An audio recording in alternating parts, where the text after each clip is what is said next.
You finally start fixing your life. And it gets uncomfortable. You wake up earlier. You say no more often. You stop texting people who drain you. And somehow, it feels worse. Quieter, lonelier. Almost like you broke something instead of healing it. That's the part people don't warn you about enough. Improvement doesn't always feel like progress. Sometimes it feels like loss. And if you don't understand that feeling, you'll run back to the very habits that were holding you back. Here's the truth. Your brain isn't focused on your potential. It's focused on what feels safe.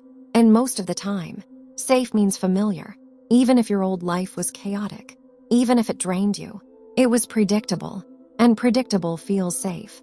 So when you start improving, setting boundaries, changing routines, thinking differently, your brain doesn't instantly reward you. It resists, because you're not just building something new. You're stepping away from what it knows.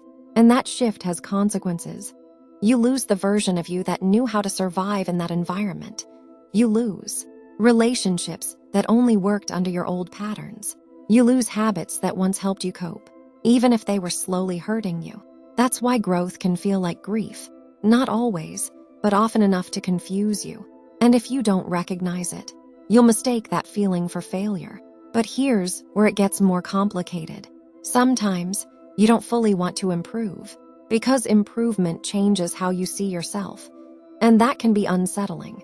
Who are you if you're no longer the one who procrastinates, the one who people pleases, the one who always plays it safe?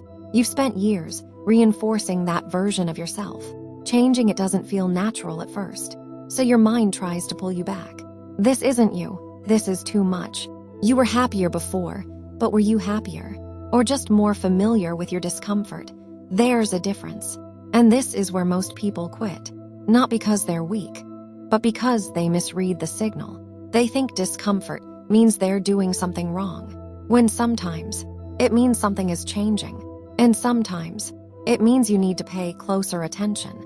That loneliness you feel right now, that space after you outgrow certain people, that disconnect from your old habits, that's not automatically failure.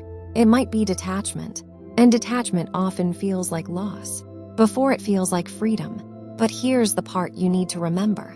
Not every loss is growth, and not every discomfort is a sign to push through. The real skill is knowing the difference, because real improvement has a cost. It can cost comfort. It can cost identity. Sometimes, it can even cost relationships. So when things start to feel unfamiliar, don't rush to escape it, but don't blindly trust it either. Pause and ask yourself one question. Am I losing something valuable, or just something familiar? Because that answer is what decides whether you move forward or slowly return to life that no longer fits you.